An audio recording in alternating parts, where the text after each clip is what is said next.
The hardest worker in the room is almost never the most powerful person in it. Read that again.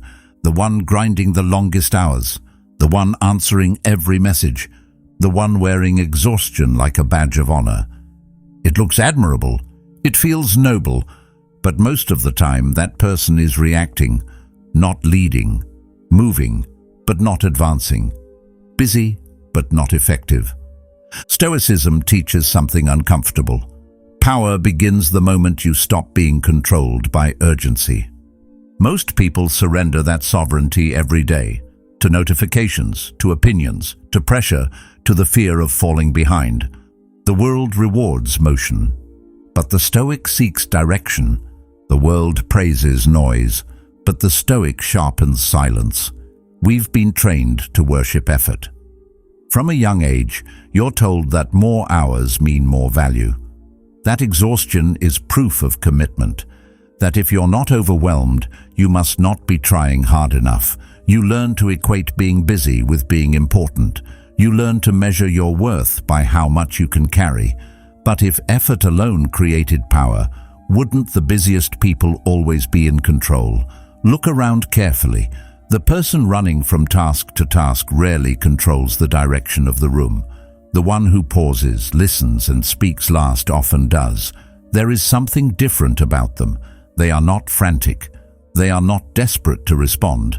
They are selective. Marcus Aurelius wrote, "You have power over your mind, not outside events." Notice what he didn't say. He did not promise control over chaos. He did not suggest reacting faster. He pointed inward. Because the moment you stop reacting to everything, you begin to choose what actually deserves your response. That small internal shift changes the entire game. It moves you from motion to intention, from noise to clarity, from exhaustion to quiet authority. Once you understand that power begins inside, you start noticing how much of your day is driven by impulse. A message arrives and you rush to answer.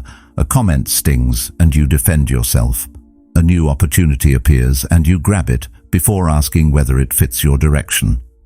Action often feels productive, but sometimes it is just anxiety in disguise.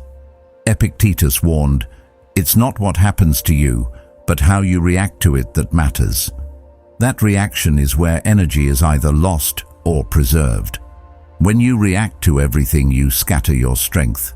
When you pause, you gather it. That pause may feel uncomfortable at first. Silence can feel like weakness in a world addicted to speed. Yet that silence is not emptiness. It is evaluation. It is space for thought. It is the difference between being pushed by circumstances and standing firm within them. As this becomes clearer, you begin to see how many battles were never yours to fight. Every argument entered, every minor task accepted, every emotional response given without reflection chips away at your focus. Carl Jung once said, "Until you make the unconscious conscious, it will direct your life, and you will call it fate." Most of what drives your constant activity is unconscious fear. Fear of being seen as lazy, fear of missing out, fear of losing relevance. When you bring those fears into awareness, they lose their grip. You realize that many of your actions were not strategic at all. They were reactions meant to soothe insecurity. Awareness creates distance. Distance creates choice.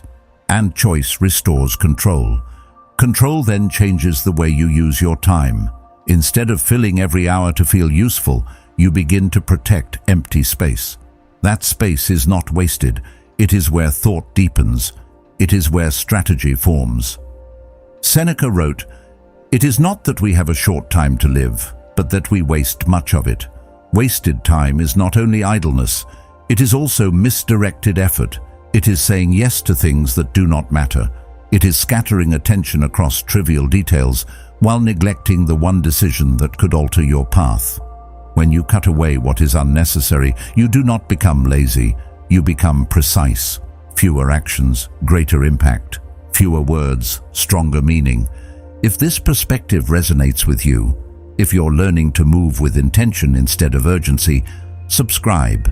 Not to follow a channel, but to strengthen the mindset that values clarity, discipline and quiet authority. The room may still be loud, but you are no longer pulled by every sound. Precision builds momentum of a different kind. Not frantic momentum, but focused progress. Imagine two people moving forward. One runs in every direction, touching everything, exhausted by nightfall. The other walks slowly but steadily toward a clear target. At the end of the day, who is closer? Aristotle observed, "Quality is not an act, it is a habit." Quality thinking requires restraint. It requires saying no more often than yes. It requires trusting that not every opportunity is meant for you. When you stop trying to prove your worth through constant effort, your work gains weight. Your presence gains gravity. People begin to notice that when you speak, it matters. When you move, it shifts something. Over time, this disciplined restraint transforms your inner state. You feel less rushed, less reactive, more aware of the patterns unfolding around you. The world still moves quickly, but you do not have to match its speed. You can observe, you can calculate, you can wait. That waiting is not passivity, it is preparation, it is stored energy. When the right moment arrives, you act with clarity because you have not wasted yourself on every distraction. This is the art of doing nothing when nothing needs to be done. It is choosing stillness over noise, intention over impulse, depth over display. And in that quiet discipline, you discover something unexpected. The calmest person in the room is often the one shaping its future. Think about how you respond under pressure. An email arrives marked urgent. A message carries a tone that feels disrespectful. A competitor announces something bold. Someone questions you in front of others. Your heart rate rises, your thoughts speed up.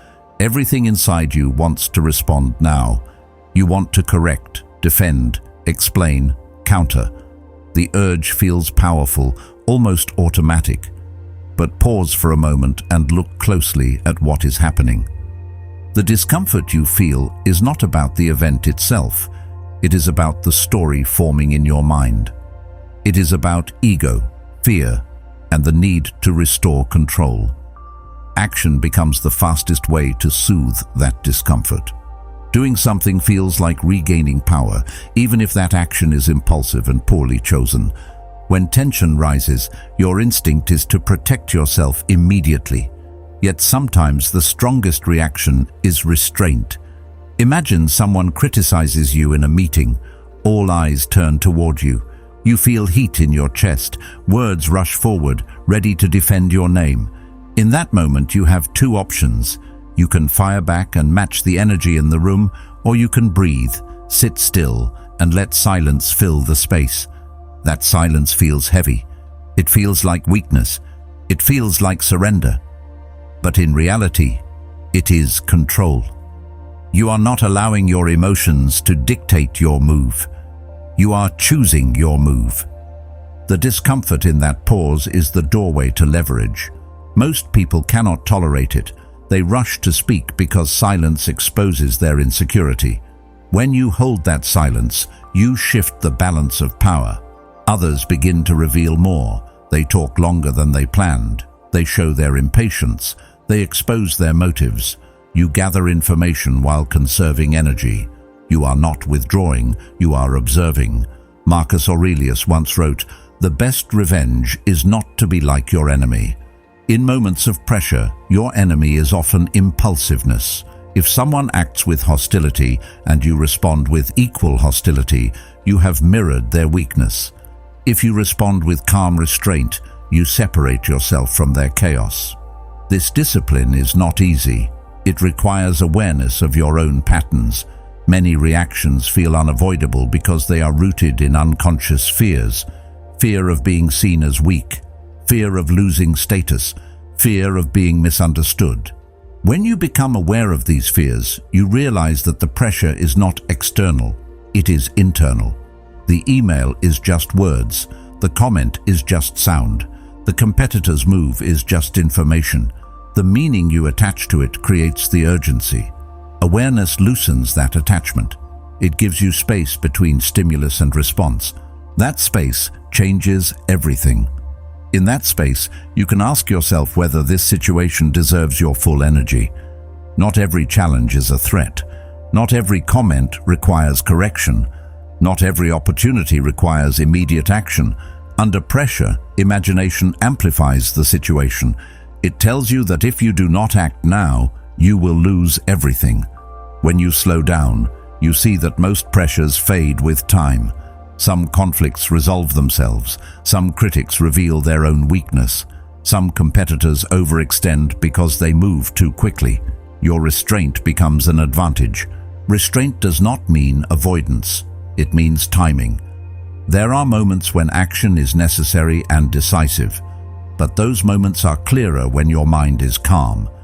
If you react to every spark, you will be exhausted before the real fire appears. Pressure is a test of discipline. It tests whether you are guided by impulse or by principle. Aristotle observed, "Patience is bitter, but its fruit is sweet." Patience under pressure tastes bitter because it feels unnatural. You want to prove yourself. You want to restore balance instantly. Yet when you wait, when you assess, when you respond instead of react, the outcome often favors you. As this becomes part of your character, people begin to notice something different. You are not easily shaken. You do not rush into arguments. You do not chase every opportunity that flashes before you. You weigh your words. You measure your moves. This does not make you slow. It makes you precise.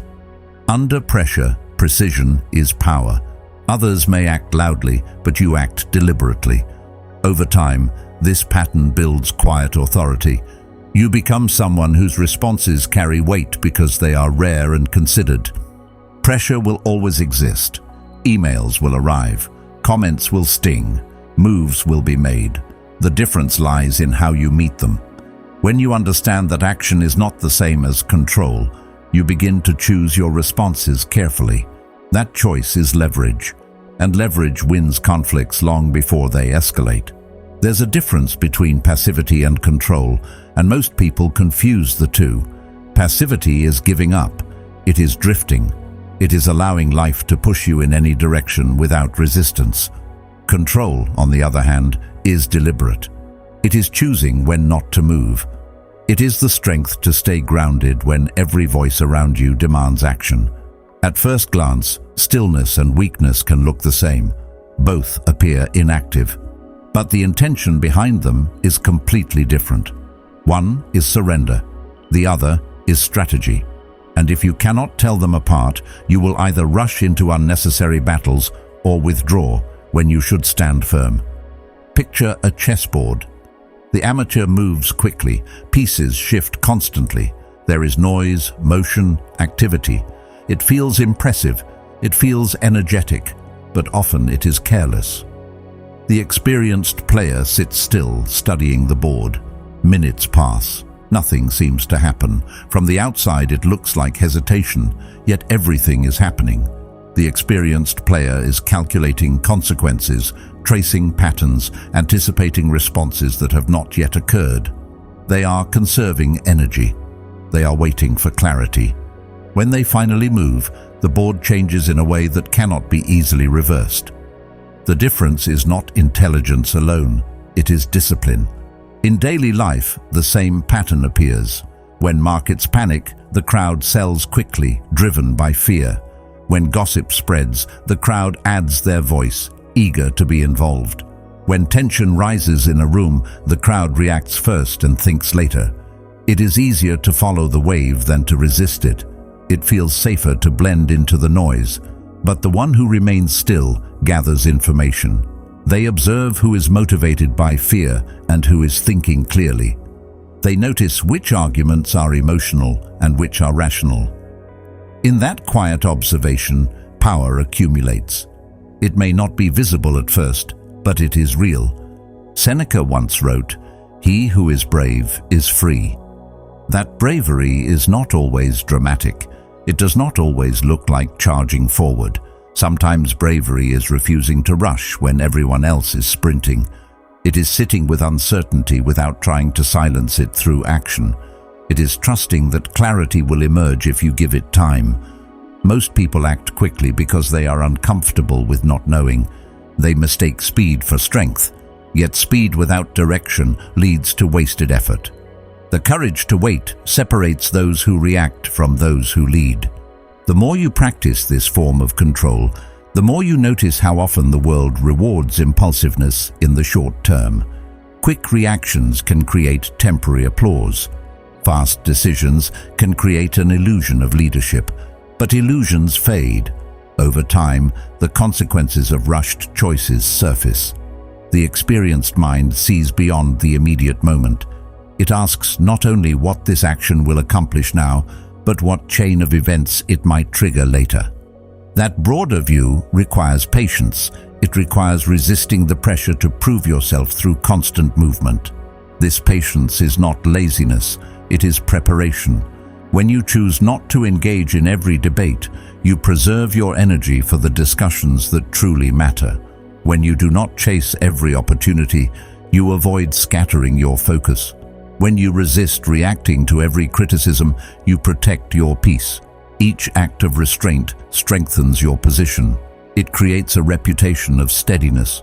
People begin to see you as someone who does not panic, someone who does not bend under pressure. That perception itself becomes an advantage. Carl Jung observed, "The most terrifying thing is to accept oneself completely." Accepting yourself includes accepting that you do not need to respond to everything. It includes being comfortable with silence. It includes trusting your judgment enough to wait. Many rush because they seek validation. They want to prove that they are decisive, capable, involved. But true control does not demand constant display. It operates quietly. It allows others to reveal themselves while you remain centered. As this habit deepens, your moves become fewer but more meaningful. When you finally speak, people listen. When you finally act, it carries weight.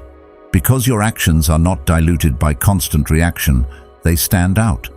You are no longer just another voice in the noise. You are the calm presence in the room. That calm is not accidental. It is built through discipline, through repeated choices, to stay steady when chaos tempts you to move. Over time, you begin to understand that doing nothing at the right moment is not absence, it is influence. It is shaping outcomes without obvious force. By choosing when not to move, you create space for others to overextend. You allow situations to unfold enough to reveal their true nature. And when the right moment arrives, when clarity replaces confusion, your action lands with precision. It matters because it is rare. It matters because it is chosen. In that sense, control is not about dominating every moment. It is about mastering yourself within it. There's something else we rarely talk about, and it quietly shapes everything: decision fatigue. Every small choice drains you a little. What to wear, what to eat, whether to reply now or later, whether to argue or stay silent, whether to explain yourself or let it go.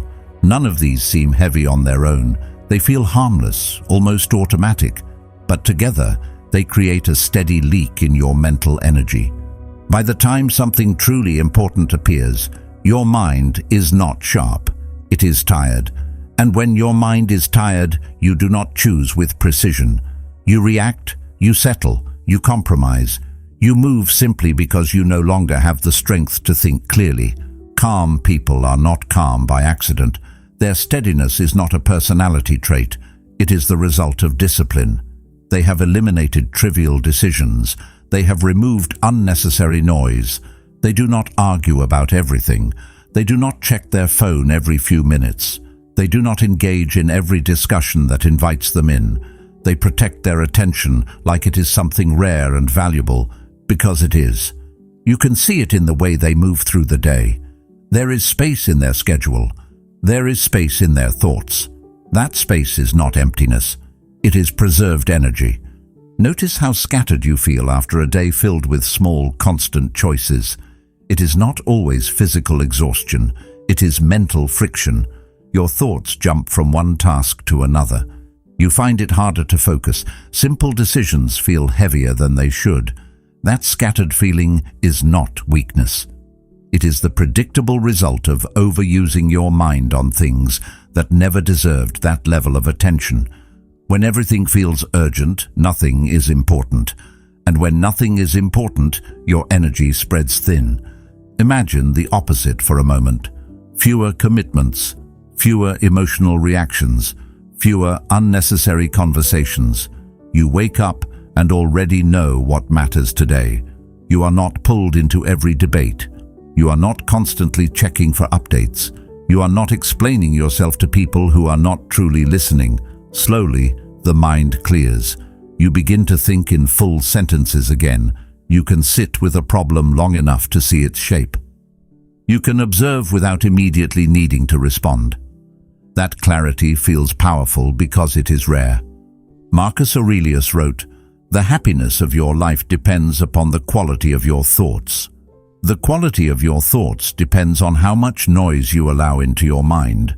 If your attention is constantly fragmented, your thinking becomes shallow. You jump from surface to surface without depth. But when you cut away what does not matter, your thinking deepens. You begin to see connections. You notice patterns. You anticipate consequences before they unfold. This is not magic. It is the natural result of protecting your mental resources. Epictetus reminded his students, "If you wish to improve, be content to be thought foolish and stupid." That line speaks directly to the fear behind many unnecessary decisions. Often, you engage because you are afraid of how silence will look. You respond because you do not want to seem uninformed. You explain because you fear being misunderstood. When you let go of the need to appear constantly active, you remove a huge portion of wasted effort. You begin to accept that not every moment requires your input. That acceptance frees up space for what truly matters. Carl Jung once said, "Where your fear is, there your task is." The fear of missing out, the fear of being left behind, the fear of not doing enough often drives decision fatigue. You say yes because you are afraid to lose opportunity. You argue because you are afraid to lose status. You overwork because you are afraid to lose relevance. When you examine those fears honestly, you start to see that many of your choices were not strategic. They were protective. They were attempts to guard an identity. But guarding your image costs energy, and that energy is limited. Seneca wrote, "To be everywhere is to be nowhere." When you spread yourself across too many commitments, you dilute your presence. You may feel productive, but your impact weakens. By cutting what does not matter, you strengthen what does. Clarity is not created by adding more tasks. It is created by subtracting the unnecessary. Once clarity appears, precision follows naturally. Your decisions become fewer but stronger. Your words become fewer but more meaningful. You stop chasing every path and instead commit fully to the one that aligns with your direction. Over time, this discipline changes how you experience pressure. You are no longer exhausted before the real challenge begins. You have saved your energy. You have guarded your attention. When something important finally demands action, your mind is sharp. You can respond deliberately instead of impulsively. That is the quiet power of reducing decision fatigue. It is not dramatic. It does not attract applause, but it builds a foundation of steady strength. And from that foundation, your actions begin to carry weight because they are chosen carefully, not scattered carelessly. Let's take this deeper, because this is where it becomes uncomfortable. Sometimes doing nothing feels like losing. It feels like you are falling behind while everyone else is moving forward. You open your phone and see constant updates, announcements, new projects, loud progress. People sharing every win in real time. It creates pressure. It creates the illusion that movement equals growth. And if you are not visibly active, you start to question yourself. You start to wonder if silence means stagnation. But pause and look closer. Are they building power, or are they building noise? Activity can be impressive without being meaningful. Visibility can look like momentum without creating depth. Not every step forward is aligned with direction. The Stoics understood something modern culture struggles with: They believed in internal mastery over external applause. Their focus was not on being seen, but on becoming solid within. Marcus Aurelius reminded himself, "Waste no more time arguing what a good man should be one." That instruction does not depend on an audience. It does not require validation. It demands alignment between intention and action. When you shift your attention inward, you stop measuring yourself by how often others see you moving. You begin measuring yourself by the integrity of your progress. That shift changes the emotional weight of silence. It no longer feels like absence. It feels like discipline. Imagine you are building something meaningful, a business, a skill, a healthier mind. Instead of reacting to every distraction, you withdraw strategically. You limit your exposure to noise. You say no more often than yes. You decline invitations that do not align with your path. You stop explaining every step of your journey. You work quietly. At first, this feels unnatural. It can even feel isolating. People may misunderstand your absence. They may assume you have slowed down. They may think you lost ambition. The world is quick to label stillness as weakness because it cannot see preparation. But preparation does not announce itself. It strengthens foundations. When you withdraw from drama, you protect your focus. When you refuse to engage in every trend, you protect your direction. Carl Jung once wrote, "Your vision will become clear only when you look into your heart." That clarity cannot be built while constantly scanning the outside world for comparison. It grows in silence. It grows when you remove yourself from the race long enough to understand why you were running in the first place. External noise pulls you outward. Silence draws you inward. And inward is where real structure is formed. Seneca warned, "We suffer more often in imagination than in reality." Much of the fear around being quiet comes from imagination. You imagine others are advancing faster. You imagine opportunities slipping away. You imagine judgment forming in the absence of updates.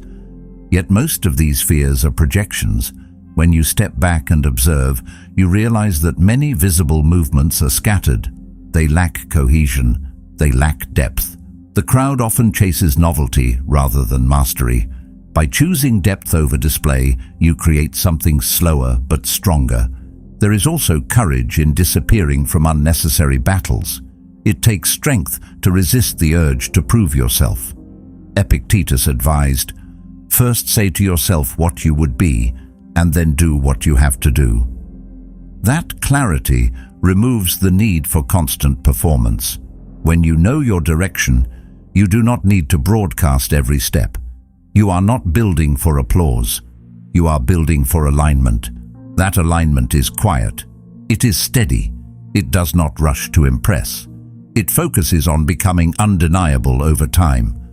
The world often confuses speed with seriousness. Fast growth attracts attention. Quick expansion creates excitement. But rapid movement without structure collapses easily.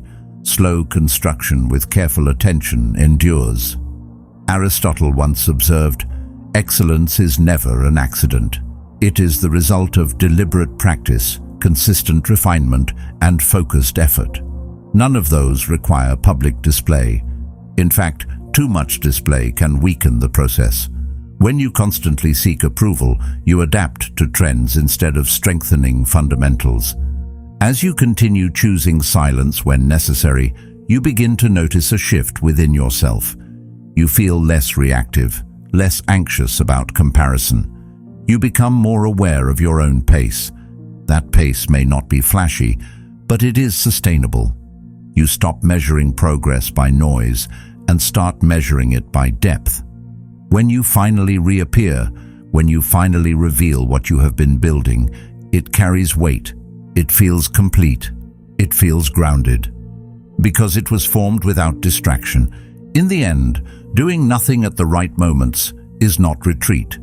It is refinement. It is choosing to strengthen your foundation instead of decorating your surface. The world may not understand that choice immediately. It may mistake your silence for weakness. But over time, results speak louder than announcements.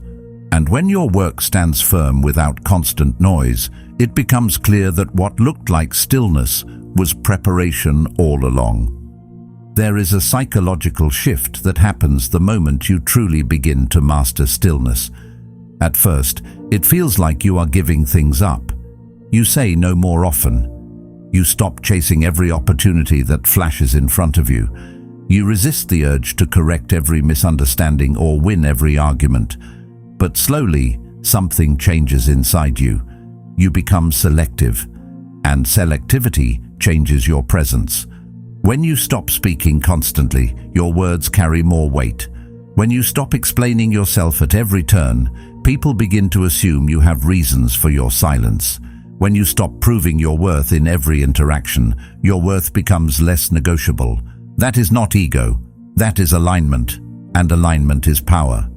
Power in this sense is not loud, it is not dramatic, it is not about domination, it is about control over your own energy. The world is filled with distractions designed to pull you outward. Arguments that demand your response, trends that demand your participation, conflicts that demand your opinion. Most people jump in without thinking. They treat every invitation as an obligation. But when you master stillness, you begin to filter. You ask yourself whether this deserves your attention, whether this aligns with your direction, whether this will matter beyond the next hour. That small pause transforms how you move through life. Socrates once said, "Strong minds discuss ideas, average minds discuss events, weak minds discuss people." Notice what it takes to live at the level of ideas. It requires detachment from daily noise. It requires resisting the pull of gossip, outrage, and endless commentary. It requires the courage to step back from surface-level conversations and focus on deeper principles. That shift does not happen by accident. It happens when you stop reacting to everything. It happens when you stop chasing validation through constant involvement. In that detachment, your mind gains clarity. You begin to think beyond the moment. Marcus Aurelius wrote, "The tranquility that comes when you stop caring what they say." That tranquility is not indifference, it is stability. It is the quiet confidence that comes from knowing you do not need to engage in every debate to maintain your identity. When someone insults you and you choose not to respond, you are not surrendering. You are conserving. When someone tries to provoke you and you remain steady, you are not weak. You are disciplined. Each refusal to react strengthens your inner position. You are building authority over yourself before trying to influence anyone else. Authority begins with choice. Most people live reactively. Their schedule is dictated by external demands. Their emotions are shaped by other people's words. Their direction shifts with trends. When you stop allowing trivial things to dictate your energy, you reclaim control. Epictetus advised, "Make the best use of what is in your power and take the rest as it happens." What is in your power is your response, your focus, your attention. When you guard those carefully, your life becomes less chaotic. You begin to move with intention rather than impulse. There is also a subtle confidence that grows from restraint. When you no longer need to answer every insult, your silence becomes strong. When you no longer need to attend every battle, your absence becomes meaningful. People start to notice that you are not easily pulled into distraction. That steadiness builds respect. It is not demanded, it is observed.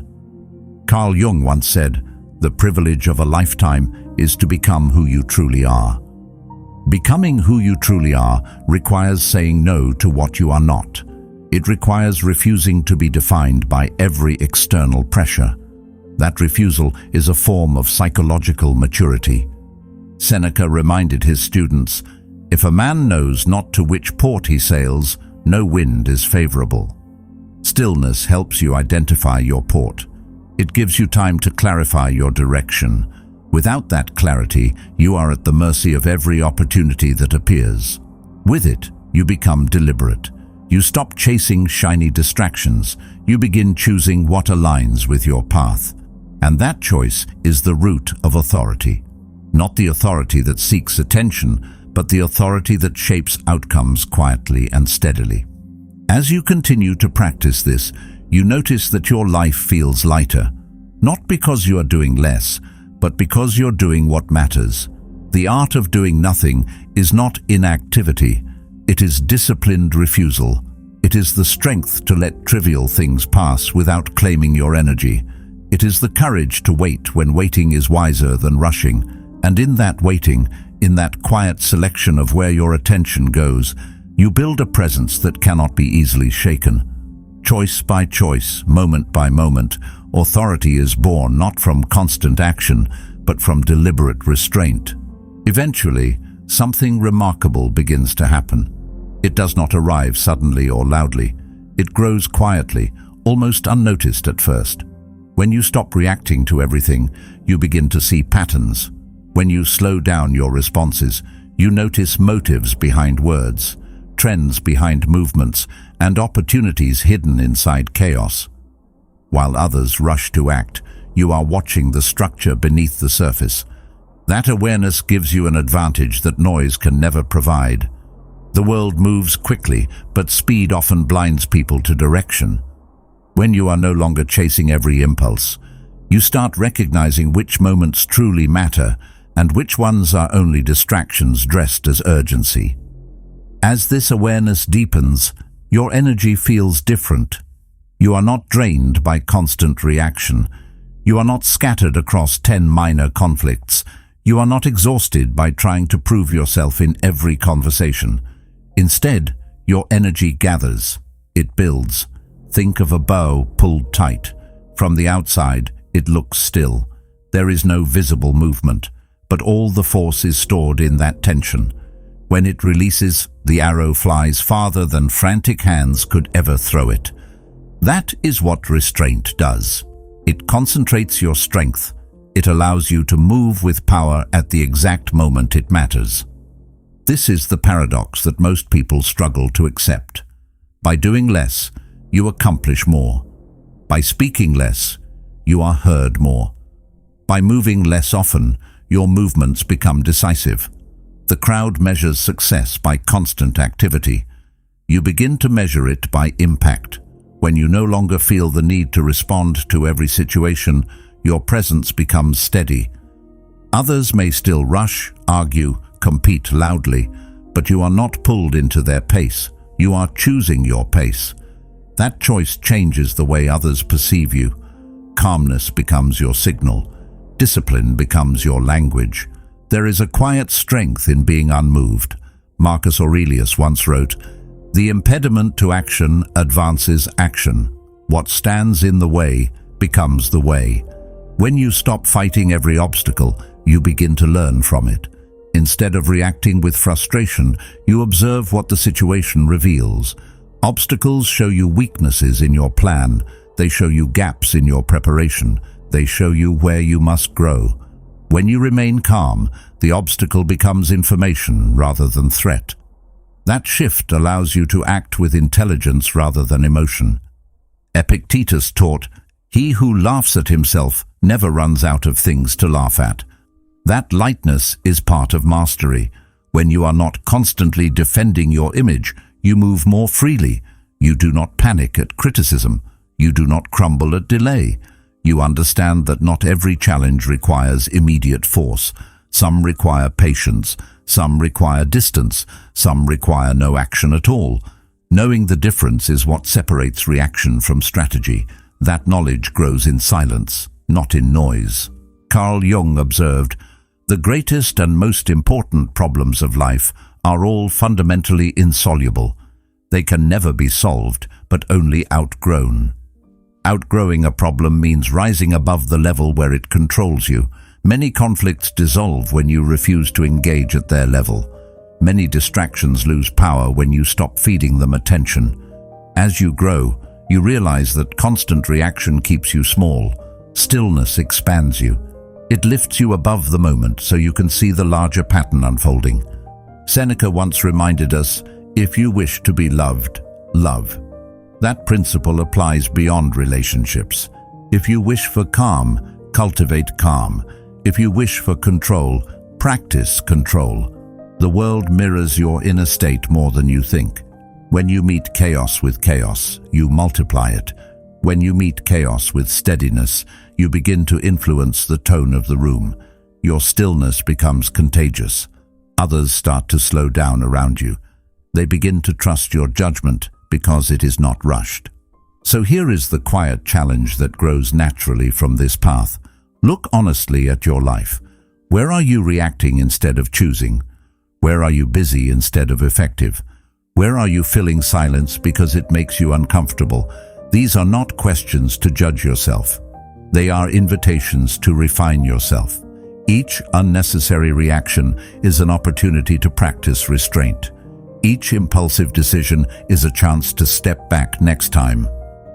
Growth happens in those small moments of awareness. The art of doing nothing is not laziness. It is disciplined restraint. It is strategic clarity. It is emotional control shaped through repeated choice.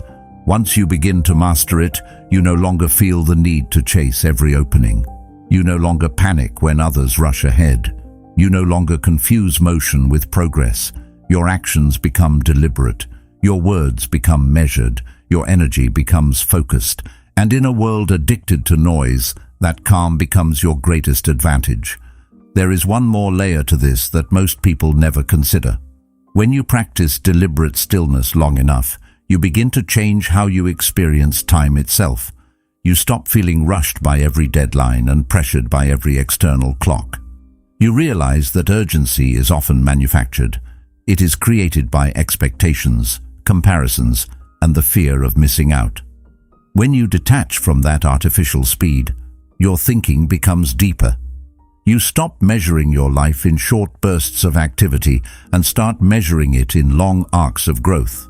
That shift gives you patience, and patience, quietly, compounds.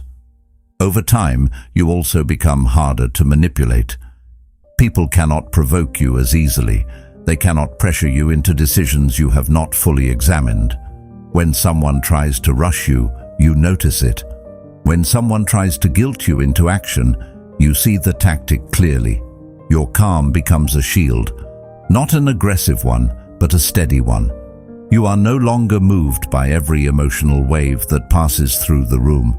Instead, you choose when to engage and when to observe. That choice keeps you centered. There is also a deeper confidence that forms when you stop chasing. It is not loud confidence. It does not need validation. It grows from repeated proof that you can sit with uncertainty and not collapse, that you can delay gratification, that you can wait for the right moment without panicking. Each time you resist the urge to react, you reinforce your self-trust. And self-trust is the foundation of long-term strength. Without it, you are always looking outward for reassurance. With it, you move with quiet certainty. Eventually, this discipline reshapes your identity. You no longer see yourself as someone who must respond instantly to prove worth. You begin to see yourself as someone who chooses deliberately. That identity changes how others treat you. They sense that you are not easily pulled off balance. They sense that your attention is valuable, and because it is not given freely to every distraction, it becomes powerful when it is given. Doing nothing at the right time is not empty. It is intentional space. It is the gap where insight forms and strength gathers. It is the pause that makes your next action meaningful. When you learn to value that pause, you step into a different rhythm of life. Slower on the surface, stronger underneath. And when you finally move, you do so with clarity that noise could never produce. In the end, the loudest person in the room is rarely the strongest. The one who reacts the fastest is rarely the wisest. Real power moves quietly. It waits. It chooses. It strikes only when it must. And when you learn to stand still while the world rushes, you don't fall behind. You rise above. If something in you shifted while listening to this, don't let that feeling fade. There's another video on the screen that goes even deeper into mastering your mind and sharpening your inner discipline. Watch it next and continue building that calm strength. Thank you for being part of Stoic Journal.